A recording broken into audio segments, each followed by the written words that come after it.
अमावस्या के दिन आपको लगता है कि हमारे पूर्वजों का उद्धार नहीं हुआ, हमारे पूर्वजों का कल्याण नहीं हुआ, कहीं अधोगति में कोई चला गया है, उसका बस एक बार, रोज नहीं जरूरत है, प्रतिदिन जरूरत ही नहीं है, महीने में एक बार अगर अमावस्या के दिन भी आपने चंदन के थोड़ा सा चंदन अगर मेरे देवाधिदेव महादेव को 7 स्थान पर समर्पित किया है।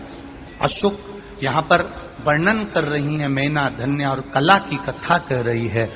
तीनों ने सनकादि ऋषियों से मांगा। चंदन भगवान को अति प्रिय होता है और चंदन ही एक ऐसा होता है जो पितरों को भी प्रिय होता है, जिसका स्पर्श मात्र लगने से पूर्वजों का कल्याण हो जाता है। वो चंदन है। 7 स्थान शिवलिंग के बताए हैं जहां पर भूल से भी अगर कोई चंदन की उंगलियां लगा देता है।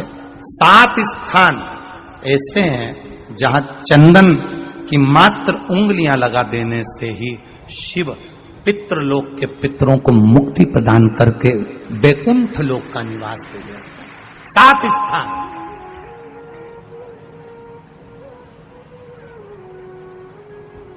और वो 7 स्थान जो चंदन के बताए गए हैं, पहला भगवान देवाधिदेव महादेव के शिवलिंग पर चंदन का लेपन।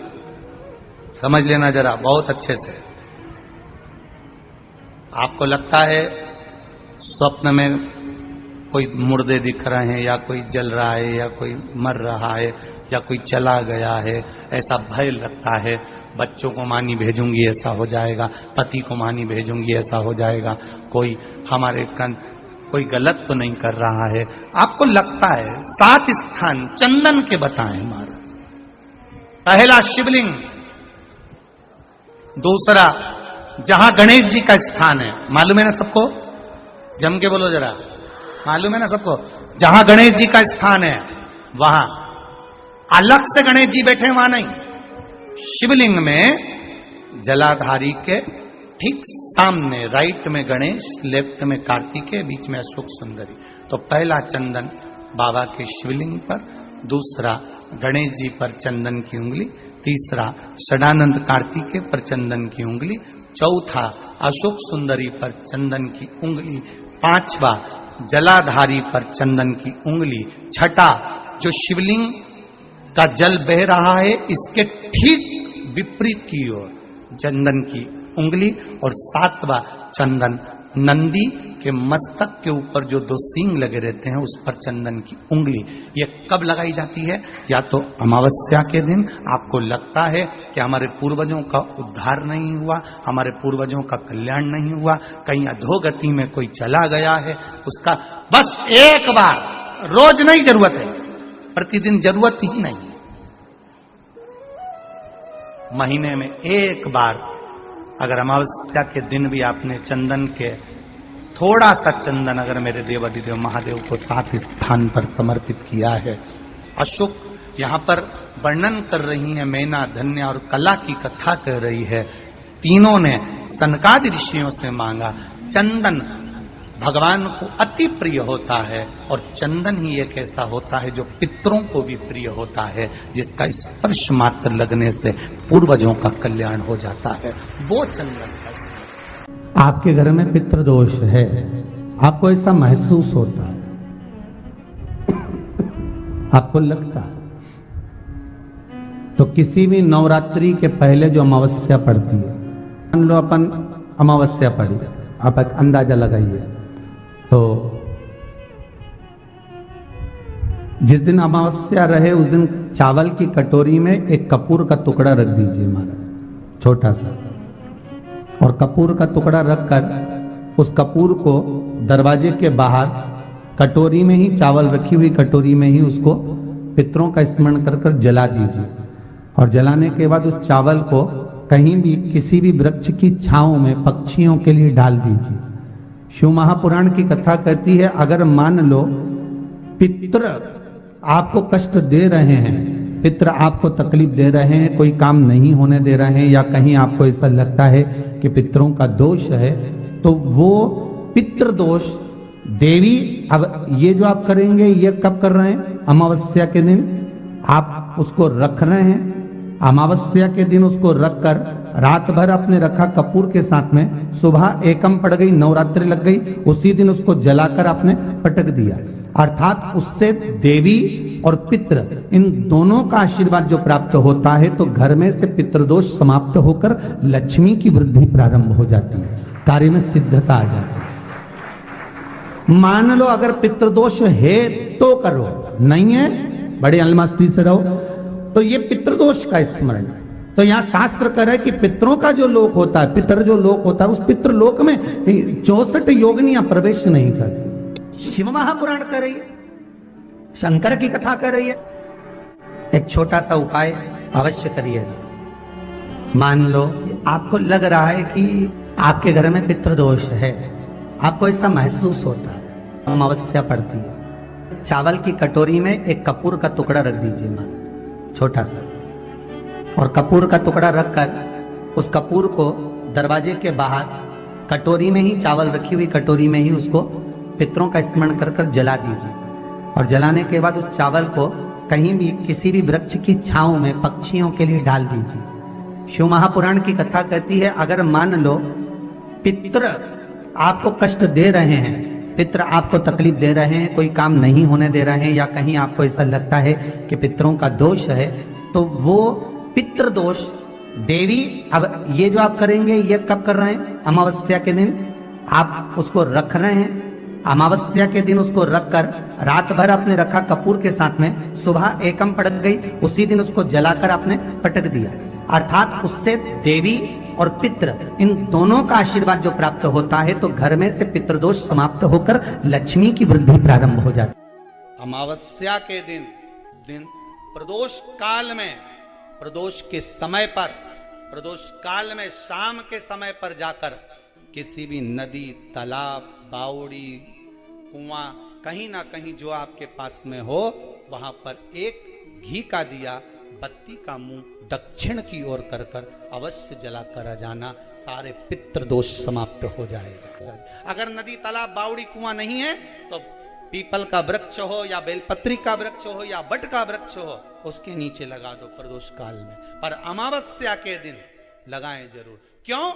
क्योंकि अमावस्या 16 दिन तक पितृ मृत्यु लोक में आने के बाद में भोजन ग्रहण करते हैं।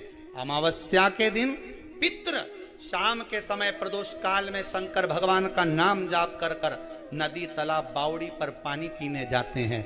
वहां से जल का आचमन कर कर पितृ अपने लोक को चले जाते हैं प्रदोष काल के समय पर। इसलिए प्रदोष काल में जलाशय के पास में बावड़ी, कुआं, नदी, तालाब के किनारे पर दिया लगाया जाता है दक्षिण की ओर मुख कर कर बत्ती का, तो पितृ आशीर्वाद देते हुए जाते हैं कि फलो फूलो, आगे बढ़ो, उन्नति करो, तरक्की करो। ये पितरों का आशीर्वाद रहता है, पितरों का वर रहता है। आप देंगे, कुछ करा ना करा, फिर अमावस्या के दिन उस दिन दिया दक्षिण की ओर बाती का मुख कर कर। 7 स्थान ऐसे हैं जहां चंदन की मात्र उंगलियां लगा देने से ही शिव पितृलोक के पितरों को मुक्ति प्रदान करके बैकुंठ लोक का निवास दे देते। 7 स्थान, और वो 7 स्थान जो चंदन के बताए गए। पहला, भगवान देवाधिदेव महादेव के शिवलिंग पर चंदन का लेपन। समझ लेना जरा बहुत अच्छे से। आपको लगता है स्वप्न में कोई मुर्दे दिख रहे हैं, या कोई जल रहा है, या कोई मर रहा है, या कोई चला गया है, ऐसा भय लगता है, बच्चों को मानी भेजूंगी ऐसा हो जाएगा। जिनके यहाँ पितृदोष होता है, काल सर्प दोष होता है, वास्तु दोष होता है, उनको ज्यादा कुछ नहीं करना होना। महाराज एक बेल का फल लीजिए, उसके अंदर का जो गुर्दा होता है, अंदर का जो भाग होता है, उसको निकाल लीजिए, और उस बेल के फल में आटा सेक कर उसमें शक्कर मिलाकर उसको उसके अंदर भर लीजिए। अमावस्या के दिन सुबह 10 बजे से पहले उसको अपने घर में घुमाने के बाद में जिसको काल सर्प दोष बताया है, पितृदोष बताया है, या वास्तु दोष का स्मरण बताया है, घर में सब दूर घुमाकर अपने परिवार का हाथ का स्पर्श कराकर पीपल के पेड़ के नीचे खड्डा खोदकर उस बेलपत्र के उस फल को दाब दीजिए। महाराज केवल एक अमावस्या करना रहता है, पितरों के दोष से मुक्ति मिलती है और हमारे घर के कार्य सफल होना प्रारंभ हो जाता है। पति को मानी भेजूंगी ऐसा हो जाएगा, कोई हमारे कोई गलत तो नहीं कर रहा है। आपको लगता है 7 स्थान चंदन के बताएं, बाबा के शिवलिंग पर, दूसरा गणेश जी पर चंदन की उंगली, तीसरा सदानंद कार्तिकेय पर चंदन की उंगली, चौथा अशोक सुंदरी पर चंदन की उंगली, पांचवा जलाधारी पर चंदन की उंगली, छठा जो शिवलिंग का जल बह रहा है इसके ठीक विपरीत की ओर चंदन की उंगली, और 7वां चंदन नंदी के मस्तक के ऊपर जो 2 सींग लगे रहते हैं उस पर चंदन की उंगली। ये कब लगाई जाती है? या तो अमावस्या के दिन आपको लगता है कि हमारे पूर्वजों का उद्धार नहीं हुआ, हमारे पूर्वजों का कल्याण नहीं हुआ, कहीं अधोगति में कोई चला गया है, उसका बस एक बार, रोज नहीं जरूरत है, 4 दिन दुकान अच्छी चले, बाकी के समय बैठना पड़े, समझ लेना पितृदोष। घर में बच्चे चिड़चिड़े हो जाए, गलत संगति में डूब जाए, समझ लो चिड़चिड़ हो रहे हैं, पितृदोष।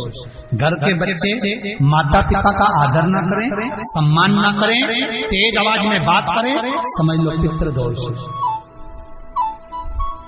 पितृदोष मालूम पड़े। और इतने से भी अगर आप नहीं समझ सकते, परिवार का कोई एक व्यक्ति जब जब भोजन करने बैठे तब तक उसकी थाली में बाल आए, भले वो होटल में खाए तो भी बाल आ जाए, वो कहीं खाना खा रहा है तो बाल आ जाए। 8-15 दिन में, 4 दिन में, 3 दिन में, 2 दिन में, 6 दिन में आपकी थाली के भोजन में अगर बाल निकल रहा है, केश निकल रहा है, समझ लेना कि पितृ आपसे कुछ मांग रहे हैं, पितृ आपसे कुछ चाहते हैं। महाराज एक बेल का फल लीजिए, क्या लेना है? बेल का फल, बेलपत्री का जो फल होता है उसको ले लो, उसके अंदर का जो गुर्दा होता है, अंदर का जो भाग होता है उसको निकाल लीजिए, और उस बेल के फल में आटा सेक कर उसमें शक्कर मिलाकर उसको के अंदर भर लीजिए। अमावस्या के दिन सुबह 10 बजे से पहले उस बेल फल में जिसमें तुमने पंजेरी भरी है, आटा सेक कर भरा है शक्कर के साथ में, उसको अपने घर में घुमाने के बाद में जिसको कालसर्प दोष बताया है, पितृदोष बताया है या वास्तु दोष का स्मरण बताया है, घर में सब दूर घुमाकर अपने परिवार का हाथ का स्पर्श कराकर पीपल के पेड़ के नीचे तक खड्डा खोदकर उस बेलपत्र के उस फल को दाब दीजिए। महाराज केवल एक अमावस्या करना रहता है, पितरों के दोष से मुक्ति मिलती है और हमारे घर के कार्य सफल होना प्रारंभ हो जाते हैं। कार्य की सफलता होती है, कार्य में सफलता प्राप्त होने लगती है। हम तो कई बार कहते हैं महाराज जी, अगर ऐसा लगे किसी औषधि को आप ले रहे हैं, मालूम पड़े कि औषधि आपको लग नहीं रही है, शिव महापुराण की कथा करेंगे, मान लो औषधि आपको नहीं लग रही, आपने औषधि बहुत दिनों से ले रहे हो, कोई दवाई, मान लो आप किसी भी दवाई को ग्रहण कर रहे हैं और वो औषधि लगी नहीं रही है, वो शरीर को लगी नहीं पा रही और आप ठीक ही नहीं हो पा रहे, 15 दिन हो गए, 8 दिन हो गए, बताओ उतना की उतना ही कैटरीना है, उतना ही उतना अपना भरा हुआ, वही की वही लीवर, वही की वही किडनी, वही की वही स्मरण, सब कुछ वही वही है, उतना की उतना ही।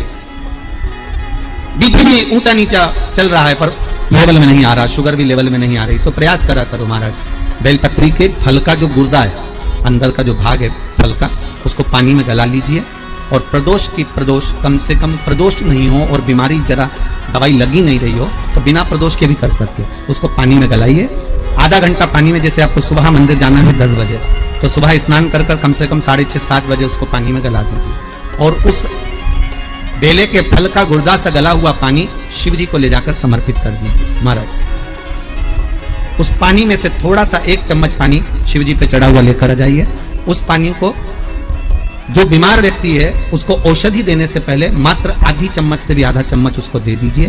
भगवान शंकर का श्री शिवाय नमस्तुभ्यम का जाप कर उस पानी को देने के बाद अगर आप औषधि देंगे तो ये पक्का है कि औषधि अपना कार्य करना प्रारंभ कर देगी और वो स्वस्थ होने